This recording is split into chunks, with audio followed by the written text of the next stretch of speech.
Okay, so this is the simple outline for the chapter 23, chapter 23, the supplementary note. So I will first introduce the Maxwell equation in free space. So in the last chapter, I already told you what is the Maxwell equation in differential form. Okay, so here we add a condition called the free space. Free space means suppose we are in the vacuum, which means that this material, of course, in the vacuum there isn't any material, but yeah. But actually, it can be in other material, maybe in some magnetic material. So the mu is not mu naught, maybe a bit larger, or maybe a few times larger. But anyway, free space mean, yeah, we don't have, not really. The free space means we don't have any current or charge. We don't have any current or charge. Yeah, not really related to the vacuum actually. Yeah. So I make a mistake. So actually, free space means there isn't any current or charge in the space. So there won't be any things to influence how the EM wave propagate. Okay, so so based on the free space condition, we can derive the wave equation, and then based on solving the wave equation, the solution is actually the electromagnetic wave, and based on this solution, we can explain how the formula comes from. Okay, so last time we already introduced the Maxwell equation. So for the Gauss law, we should have rho over epsilon naught on the right side, and also for the Ampere law, this is the static current, this is the displacement current. But here, suppose we are in the free space, we assume that this rho is zero, also this current is zero, so that they will not influence how the EM wave propagates. Or on the other way around, if there are some charges, it will generate some E field. Or if there are some static current, it will generate some B field. So based on if rho or J is not equal to zero or zero vector, then they will influence the behavior of the EM wave. But here, for simplicity, we just assume that rho is zero, and also the J vector, the current density is also zero. So that, yeah, we just assume that there are some initial energy propagating the EM wave, and then, yeah, you just propagate as it is. So here, based on this assumption, we have rho equals to zero. So for the Gauss law on the right hand side, we have zero, and for the Ampere's law here, we have originally should have mu 0 J plus epsilon naught partial E partial T. But here we also assume that J is zero, so we only have the displacement current. Okay, so in this case, the Maxwell equation is free space look like this. Okay, for the two Gauss law, okay, the divergence of E and divergence of B are all equal to zero, and then for curl of E, it is a negative partial B partial T, and then for curl of B, it is only mu zero, mu naught epsilon naught partial E partial T. Okay, so they look quite a bit of symmetric without the only difference is a negative sign, and here we also have this mu naught epsilon naught. Okay, so if we want to derive the wave equation from the Maxwell equation in free space, actually we need this so-called curl of curl identity. Okay, so in the last chapter we already know how to calculate the divergence or the curl. Okay, so actually we know how to do this, but here we have the identity called the curl of curl, which means that we take the curl of the vector space, the vector field F, and then we take the curl again, because after taking the curl of a vector field, it is still a vector field. So we can take the curl again. And then this I tend to tell you that the curl of a vector field is actually here. This is a divergence. The divergence, the divergence operator makes a vector field become a scalar field. So we can use the gradient operator operate on it. Okay, and then it turns back to a vector field. So this is a vector field, this is a vector field. This is a scalar field and then turn back to a vector field.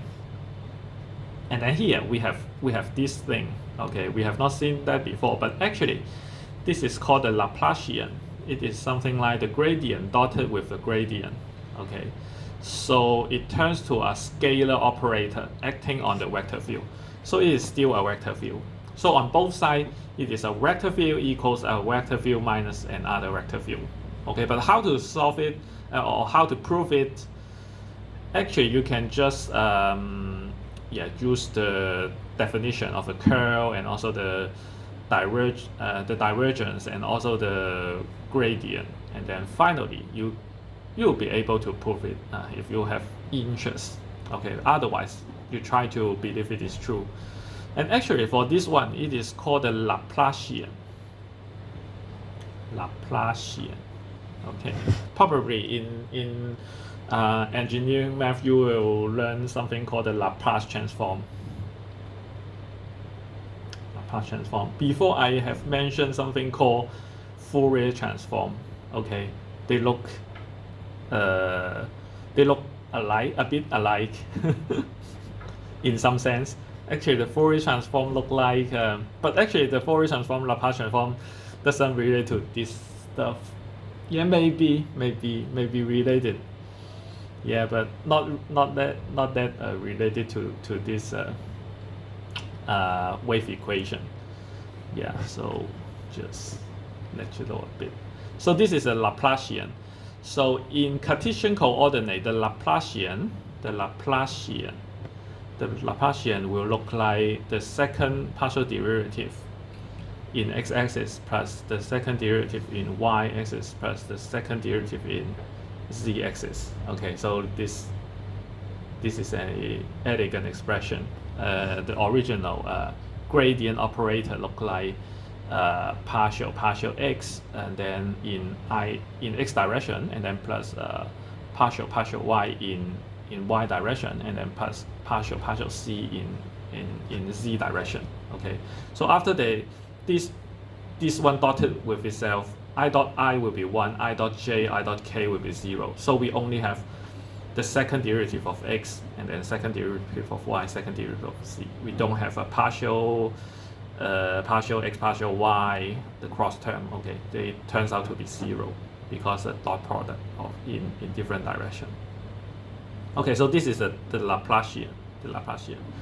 Yeah. So if you have interest in the mathematics, you may try to prove it at home, or maybe you just check it on the on internet. You might be able to find the proof, I think. Okay, so here we try to make use of it without really proving it. Okay, so here. So actually, if we would like to derive the wave equation for the E field, it is just 3 steps. Okay, actually we need to make use of this one. This is the Faraday's law. Okay, so this is the Ampere-Maxwell's law in free space. So we don't have the mu naught j here. Okay, and also we need to make use of the Gauss law in free space. Okay, so actually, if we would like to make use of this one, of course, we can just pick the curl for this one. Pick the curl for this one. Then we will get curl of E. And then on the right hand side, take the curl of this thing, and then we try to put this one inside the partial derivative of T. Okay, so we also assume that changing the order of the derivative doesn't cause divergence. So we just assume that the curl of negative partial b partial t is equal to negative partial t, and then of the curl of B. Okay, so we just assume putting it inside doesn't change the value. Okay, so here, as much as we have this one, of course we can apply the curl of curl identity. So which means that on the left side, so changing F to E, so we should have a gradient of divergence of E, and then minus Laplacian of E. Okay, so we just make use of a curl of curl. Let's say this is equation 1. So on the right hand side, we can plug in this one. Okay, we have curl of B, so we can just plug in this one. Plug in this one here. So we have mu naught epsilon naught partial E partial T putting here. Okay, and then mu naught epsilon naught is a constant, so we can just put it outside. So we have a negative mu naught epsilon naught from here, and then partial T partial E partial T. So we all together have a second derivative of second partial derivative of E with respect to time.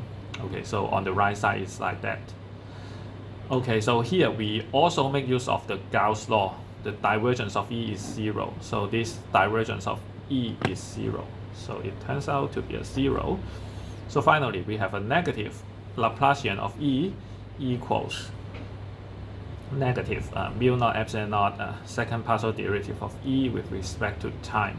So on both sides we just multiply by -1. So we finally get Laplacian of E equals mu naught epsilon naught second partial derivative of E, and then with respect to time.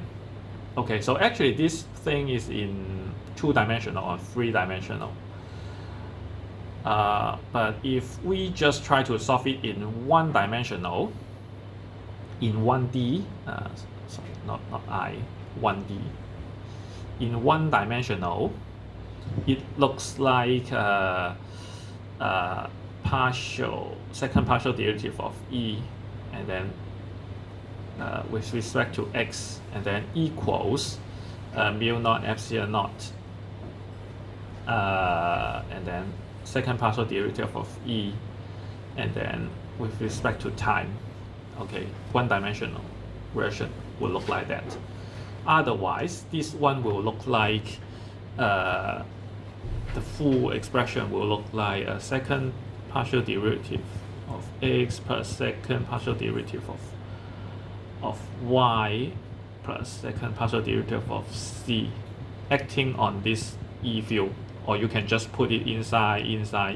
So it actually looks like something like this, X squared plus partial E partial Y,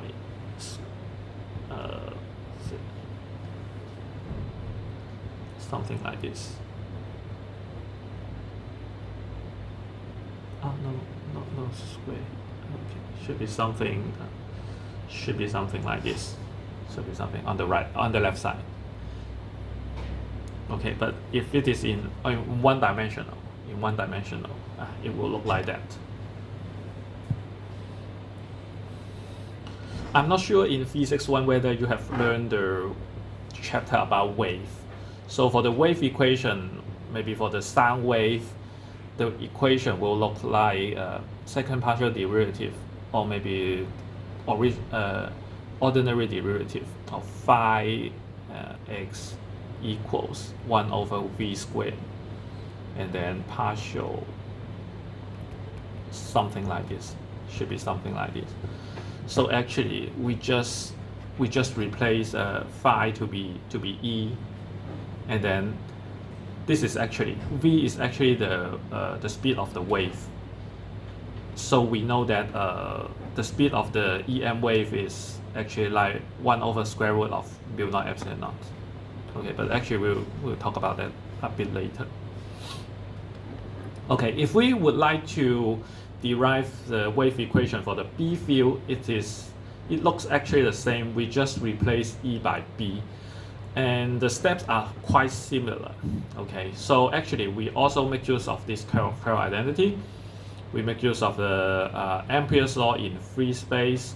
We make use of the Faraday's law, and then we also make use of the Gauss law for the magnetic field. Okay, so here we try to pick curl for this one, so that on the left side we have curl of B, and then here we can apply the curl of curl identity. Curl identity. So we just replace F by B. Okay, so we have curl of B equals gradient of divergence of B, gradient of divergence of B minus Laplacian of B, And then on the right side, we have this curl of this thing. Okay, so actually this is a constant, so we can easily pick it out. So we have mu naught epsilon naught here. And then also we try to move this curl inside this partial derivative with respect to time.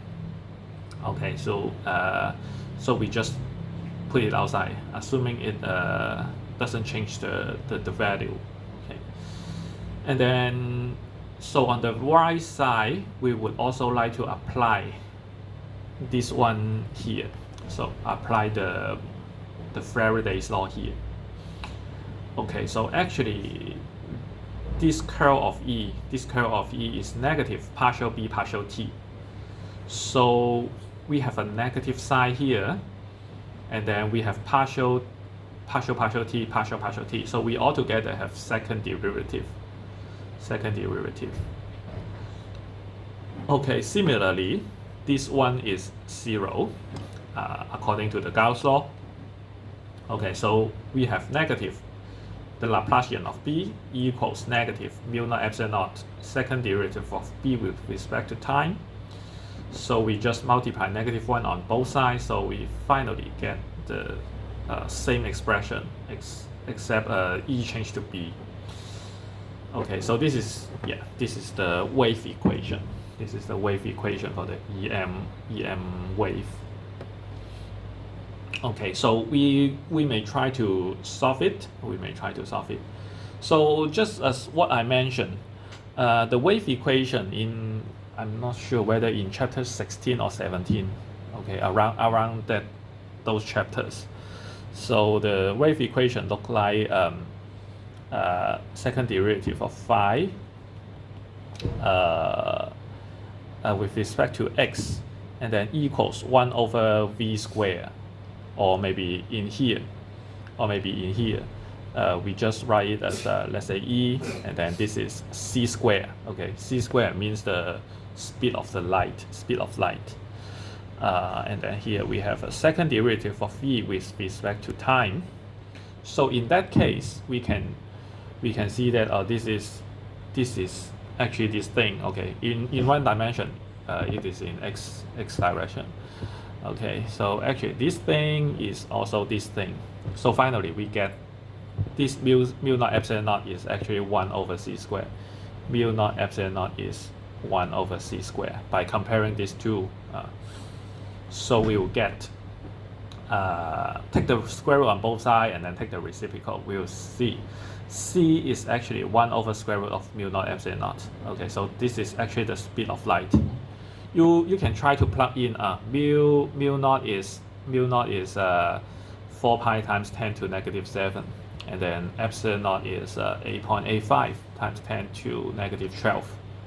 So we can see that c will be 2 times 998 times 10 to the 8th power. Okay, and just calculate just now.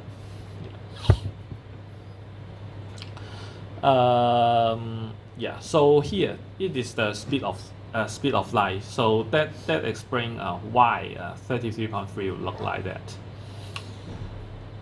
Okay, so up till now we have derived the wave equation for the E field and wave equation for the B field. Actually, they have the same form, and actually in one dimension, it will look like second partial derivative of E with respect to x. And yeah, so in one dimension, E field will be in x direction, and also the input will only relate to x and t. Originally, if this is the original case in 3-dimension, this E field can be in x direction, y direction, and z direction. It has three different components. Maybe some of those components may be zero, but actually it is a vector. It is a vector. It can have a multiple direction, and actually this E is actually x, y, z, t, x, y, z, t generally, but in the textbook we just mentioned that we assume that we observe the EM way far away, so we have the far field condition, which means that we will observe the EM wave to be a plane wave. If it is a spherical wave, the expression will be much more complicated, but here we have the far field condition, and then the expression will look like a plane wave. So actually in that case, this will simplify it to just related to x rather than y and z. Okay, so which means that if this is not related to y and z, so in the yz plane, all the E are uniform. Okay, it's just related to the x-axis component and also the time. Okay, so it's simplified to something like that. Of course, if you still remember, ext will be something like em sine of kx minus omega t, or just swap it.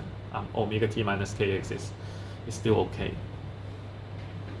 Okay, if it's propagate in the x-axis, it will be kx minus omega t. If it is propagating along y-axis, it can be something like e yt equals em sine of ky minus omega t, or maybe e zt equals em sine of kz minus omega t. So depends on how you put the coordinate axis， 就看你怎么放那个坐标系，就是看那个电磁波传播的方向。如果是 x 轴的话，往 x 轴传播的话，正的 x 轴传播的话，它就是 sin kx minus omega t。如果是负的，它会变成 kx 加 omega t。OK。Okay, so here we try to solve the wave equation in 1 dimension so that we can get the solution in on the slides or on the textbook. Okay, so actually this is a kind of easy partial differential equation, PDE. Okay, so actually it looked like this. Yeah. So here we try to use a method called the separable of variables. 分离变数法，分离变数法 or yes, or variable separation. Okay, just depend on how you call it. It's the same thing. Okay, so here originally we have a e is a function of x and also t, if we assume that it is propagating along the x-axis. Okay, so originally x and t might be coupled together. Just say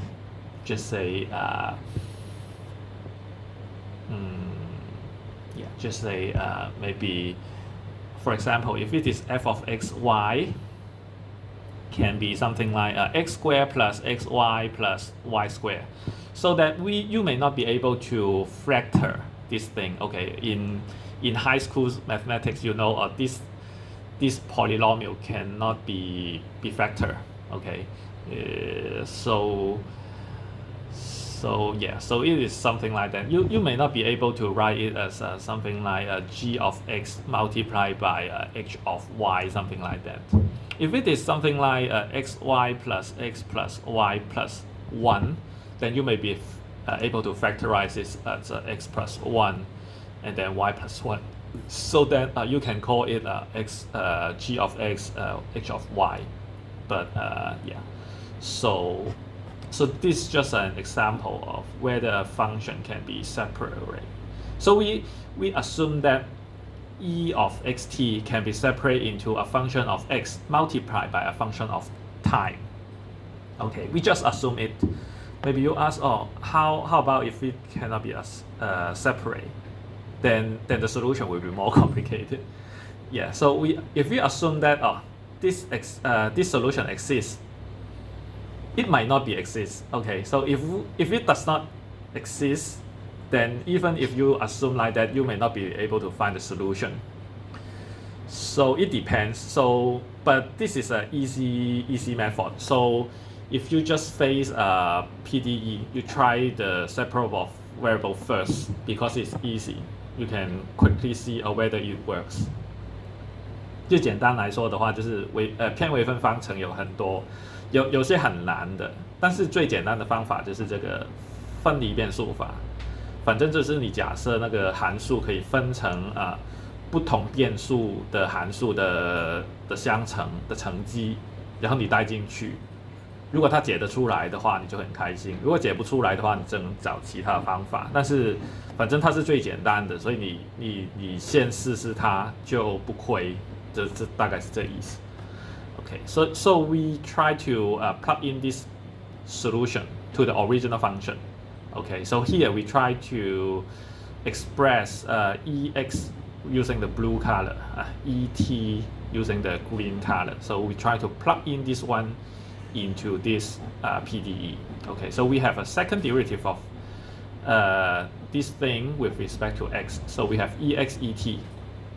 Okay, and then on the right side, 1 over c squared, and then second partial derivative with respect to time, and then ex et.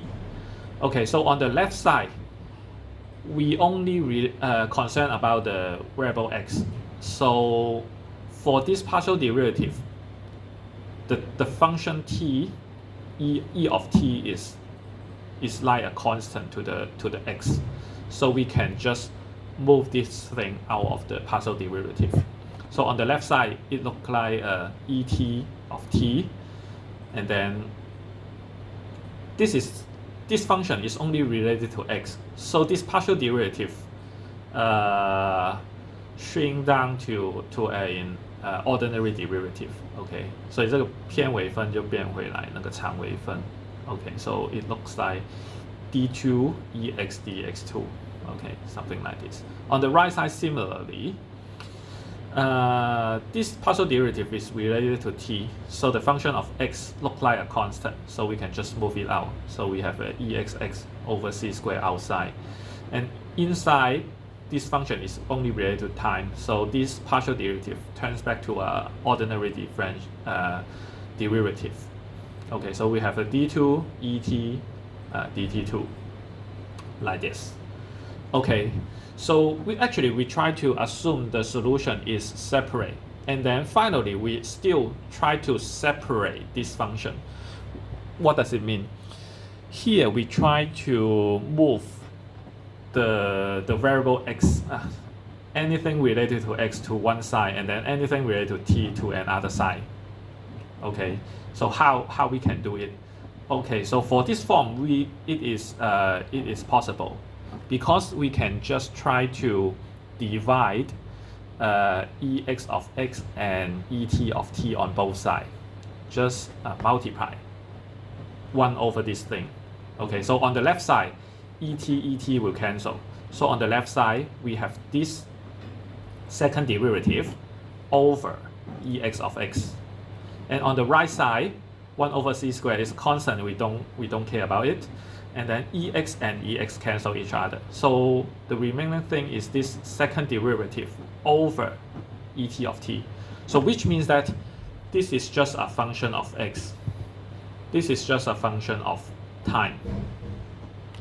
Okay, if it is like that, then we will expect that this function is a constant. This function should also be a constant, because you can imagine it must be correct for any value of x or any value of t, which means that if you just fix x here, you try to change t on the right side, then this thing doesn't change at all.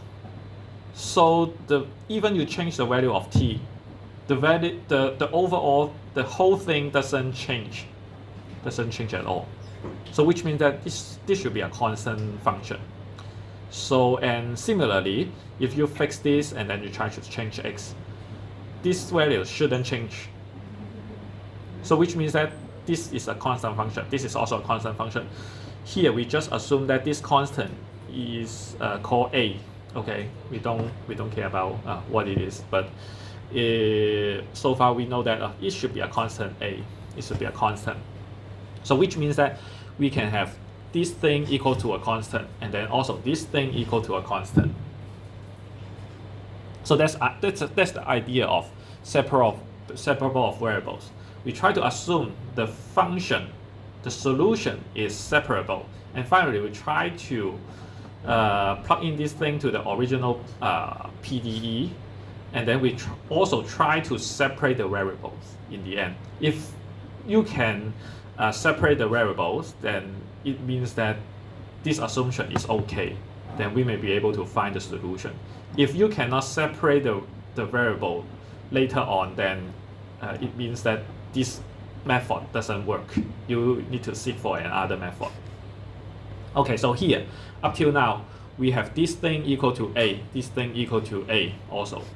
So we can be able to solve it because it turns out to be an ODE and also a linear ODE, so which is great. So we have this one equal to a, this one equal to a, so we can just move this ex of x to the right side. Also we move this c squared et of t to the right side. So it turns out to be the second derivative of ex equals aex, and then also second derivative of et equals to a times c squared et of t. Okay, we have two ordinary differential equation.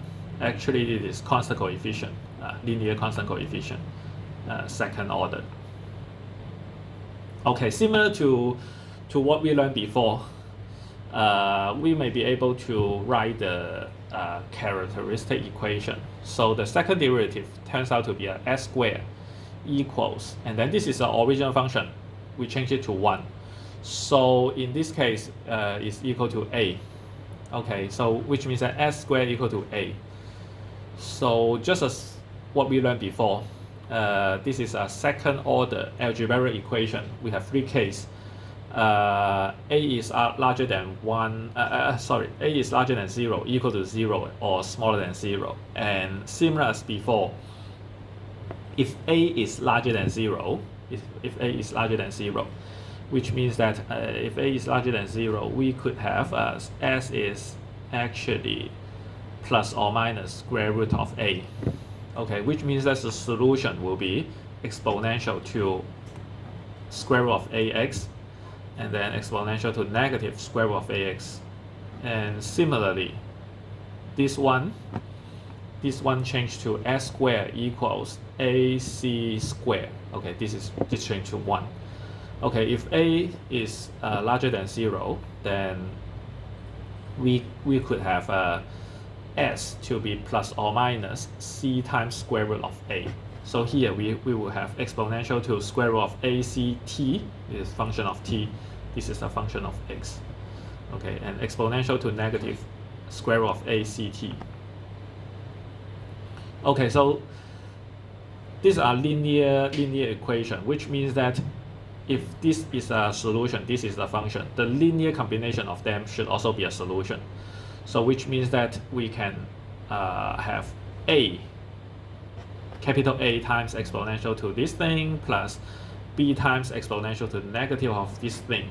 Okay, this is the big Ex of x, and then this is the big Et of t similarly.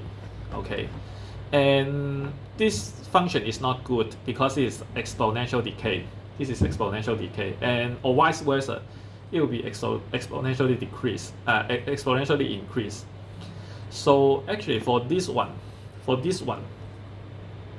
x if x is positive infinity, this whole thing will also be positive infinity. For this thing, if x is negative infinity, this whole thing is positive infinity, which means that e tends to infinity. So this is not good because, as you know, e yeah, I mean the UE is something like 1/2 epsilon naught E square. So if E tends to infinity, it needs infinite power, infinite energy to generate this E field. So it doesn't make sense. So we don't like this type of solution. And for case 2, similarly, if A is equal to 0, we can really solve that A plus BX. Okay, if A is 0, it is just like second derivative of EX equals to 0. Okay, so you integrate on both sides, and then it becomes first derivative of X equals X. Equals a constant. Let's say this is B, and then you integrate again, and then it becomes EX, and then B, integrating B will become BX, and then plus another constant. So it turns out to be A plus BX, or AX plus B, either is okay. And similarly, ET of T will be C plus DT. So this like a linear function. This linear function, which means that if x is infinity, E is also infinity. This is also not good either. So for the final case, case 3, okay, this is the only thing we like. So if A is smaller than 0, okay, for this one, S squared equals to A. If A is less than 0, which means that S is plus or minus, or let's say if A is less than 0, we can assume that A is negative to a square. Okay, this square must be a non-negative value. So taking the negative of this one, of course we assume that K is a real value. K is a real value. Okay, so K square must be non-negative. Okay, and then taking the negative side, this whole thing should be non-positive. Maybe K is 0, but yeah, but it does not include K is 0 here. K is not equal to 0. Okay, so this whole thing should be a negative value. This whole thing should be a negative value. So here we can actually write it as S squared equals negative K squared. So in that case, we have S equals to plus or minus J times K. J is negative, square root of negative 1. J is square root of negative 1. Okay, we have this expression. So which means that S is equal to plus or minus JK EX of X should be exponential to J or IKX, or exponential to negative IKX. And then similarly for this one, we have a S squared equals AC squared, and then here A equals to negative K squared, so it is actually negative K squared C squared, which means that we have a S equals to plus or minus JKC or IKC. But here we have a omega t, KC. Oh, what does it mean? Yeah, so originally it should look like exponential to J KCT, exponential to KCT. So which means that we also can have omega equals KC. In the textbook, we know that K is defined as 2 pi over lambda. This is the wave number. Okay, so if you just plug in this one to there, you will find that omega equals 2 pi over lambda c, and then actually this omega is 2 pi f. 2 pi and 2 pi will cancel each other. If you move over lambda, you will have c equals f lambda. Actually, this is yeah, what we know already, C equals F lambda. So which means that based on that, we know that comparing these two, we know that omega equals Kc. Omega equals Kc. Okay, so that's these two things is actually the same thing, or and this one exponential to negative k jkct. Okay, so originally it will be look like ex should be the linear combination of these two functions, and then et of t should be the linear combination of these two functions. And actually you can just multiply it out. Okay, why it will look like that? So let's see. We can see that ex of x is actually a exponential to jkx plus okay, b exponential to negative jkx, and then ETT should be c exponential to j omega t, and then plus d exponential to negative j omega t, or something like that. Okay, so ext will be exx ett. Okay, it will be something like a exponential to jkx plus b exponential to negative jkx, and then multiplied by c exponential to j omega t plus d exponential to negative j omega t. So you can just distribute, and then distribute. So you altogether have 4 terms. So for this one and this one, it will be look like something like a prime exponential to j kx plus omega t, and then plus let's say this one and this one, it becomes let's say b prime exponential to j kx minus omega t. Okay, we don't really care about this unknown coefficient. Okay, we just care about the exponent. If this one added with this one, it becomes this one. If the exponent, this one and this one, it becomes a kx minus omega t. And then if it is this one with this one, it becomes c prime exponential to let's see negative j kx minus omega t. And then if it is the final, the second term, multiplied by the second term, it becomes a d prime exponential to negative j kx plus omega t. Okay, so we can really observe that if we combine this one and this one, if you still remember, if you still remember the Euler's identity is like exponential to I theta equals cosine theta plus I sine of theta.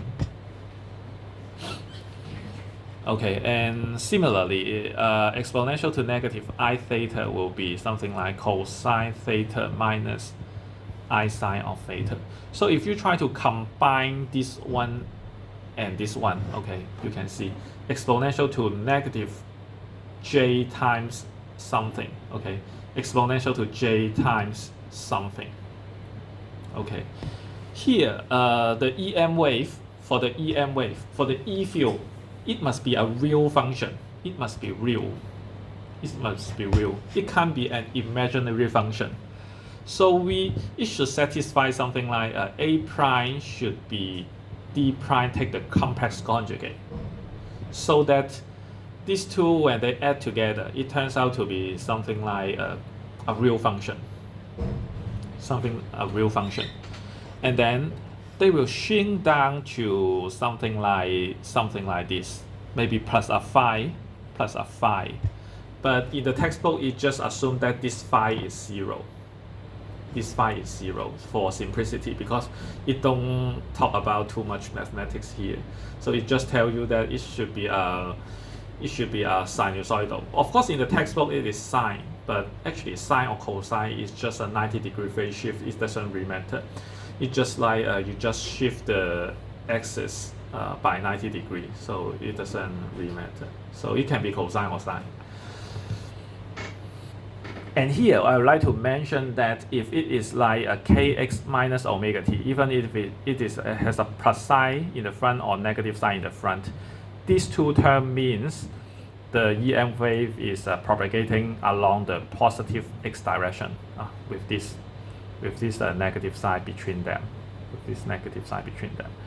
If they has kx plus omega t, or here with a big negative and then multiplied by a kx minus omega t, this part represent the EM wave propagate along negative x direction. So in that case, we just assume that the wave is propagating along the positive x direction. So which this part is correspond to this part. If you would try to identify a EM wave is propagating along the negative x-axis, it can be something like this. Okay, so this means the EM wave is propagating in negative x direction. So in the textbook it just mentioned, it is propagating along the positive x direction. So we have a negative sign here. Okay, so this is the expression. Okay, similar to 33.1. Of course, in the textbook it is like sine of this thing, but yeah, they actually the same.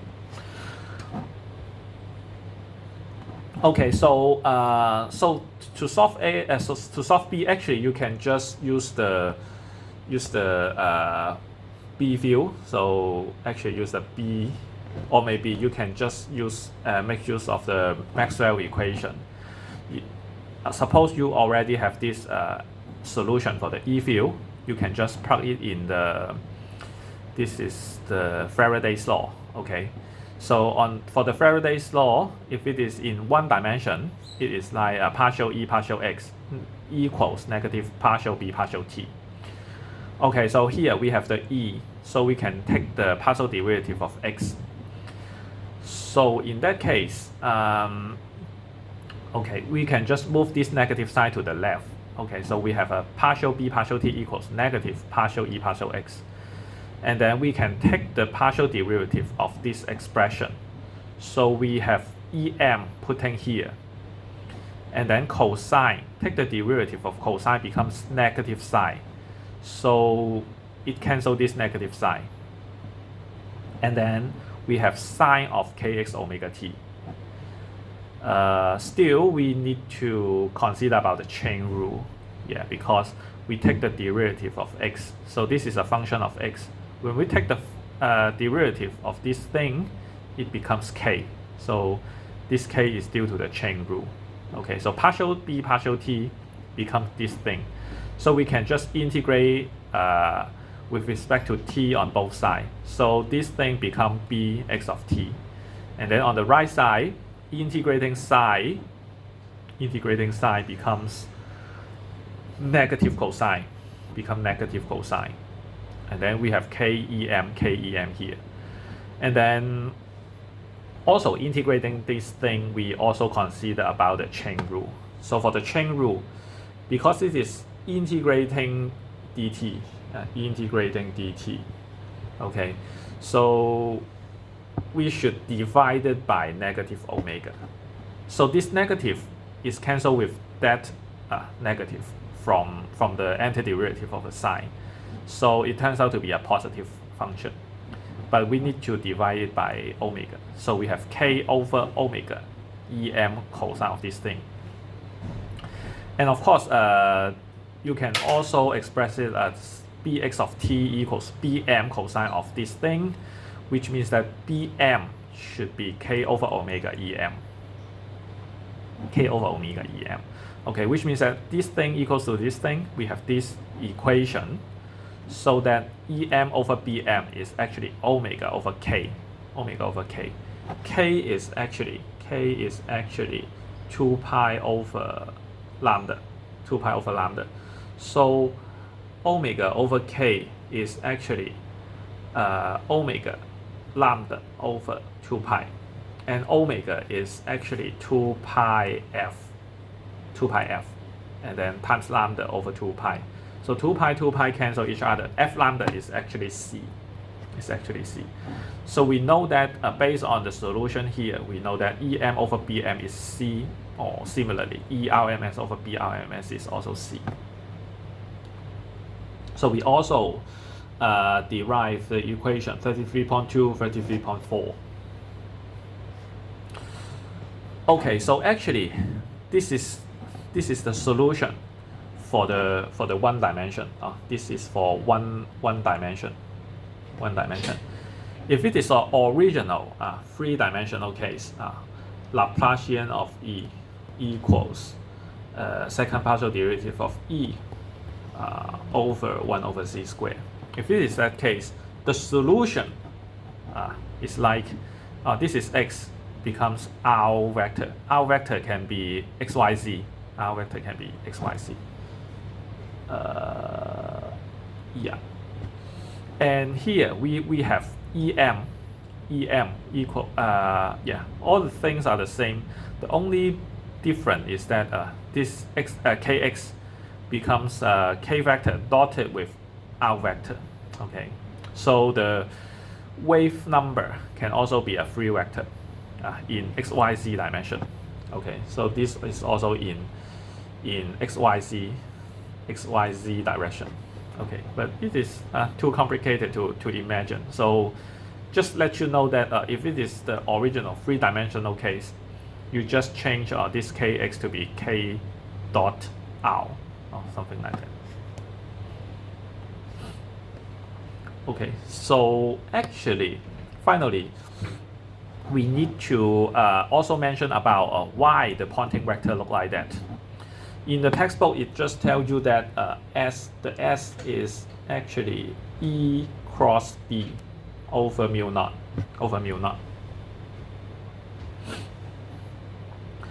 Okay, so here, up till now, we already know that ERMS is EM over square root of 2, BRMS is BM over square root of 2.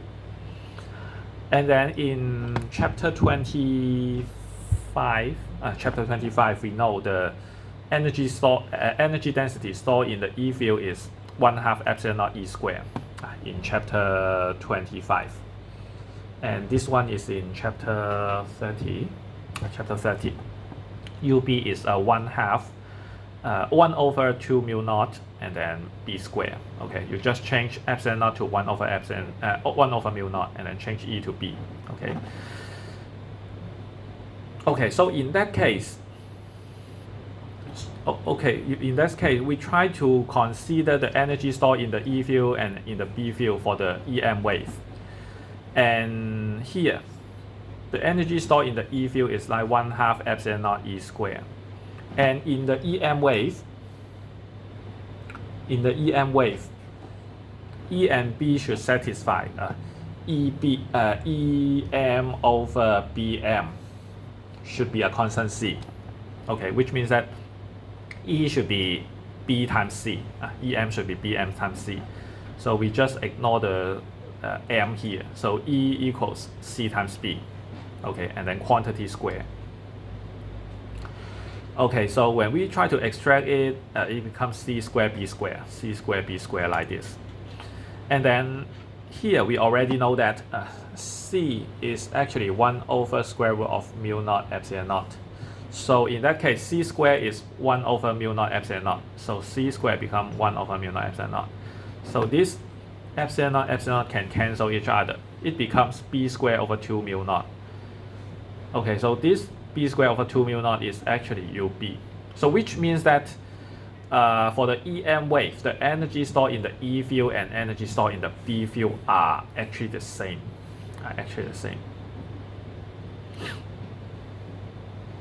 Okay, so the total energy stored in the EM wave over unit volume. Okay, so this is actually the energy density. So the total energy density U will be UE plus UB, which means 2 times of UE because they are the same for the EM wave. So which means that it should be epsilon naught E square, epsilon naught U E square. Okay, so when we consider the Poynting vector S is actually the energy per unit area. Yeah, because it is a plane wave, we consider for an area, for a unit of time. Okay, how much energy is propagating over unit area and unit time. Okay, it becomes the amplitude of S. So it turns out to be, yeah, okay, so actually this is energy per volume, energy per volume. Oh, this is the volume. But actually this is area. This area means we only consider, oh, this is area. This is area. So which means that this volume is actually the area times the distance it moves, the distance. So energy per volume, energy per volume is actually energy per area, and then times distance. And then here we also try to construct this time here, so which means that we multiply it by time, and then in both the numerator and denominator. Okay, so in that case, this is the Poynting vector.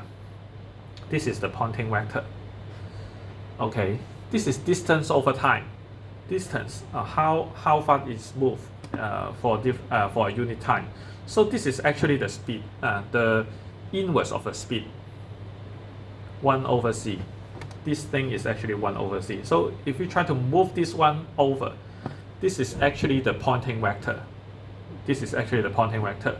Over the c is this energy per volume. So which means that this Poynting vector S should be energy per volume, which is actually this thing, epsilon naught E squared, and then multiply by C. So it turns out to be C times epsilon naught E squared. And then we try to change it back to E squared to E times B, which means that we also make use of E equals B times C. So so this thing will become C times epsilon naught times E times B times C. So we all together have C squared. We still have EB epsilon naught. And then C squared, if you still remember, C is 1 over square root of mu naught epsilon naught. So C squared is 1 over mu naught epsilon naught. So it turns out to be epsilon naught E over mu naught epsilon naught. And then we still have this B. Okay. So epsilon naught cancel each other. So it turns out to be EB over mu naught. Turns out to be like that. Okay, so that's why the Poynting vector is like the E field cross with the B field, and then the mu naught. Why the amplitude will look like that? Of course, we know for the direction, E field and B field should be perpendicular to each other. Also, the propagating direction, which is the direction of the Poynting vector, should also be perpendicular to the E field and B field. Okay, so actually this concludes the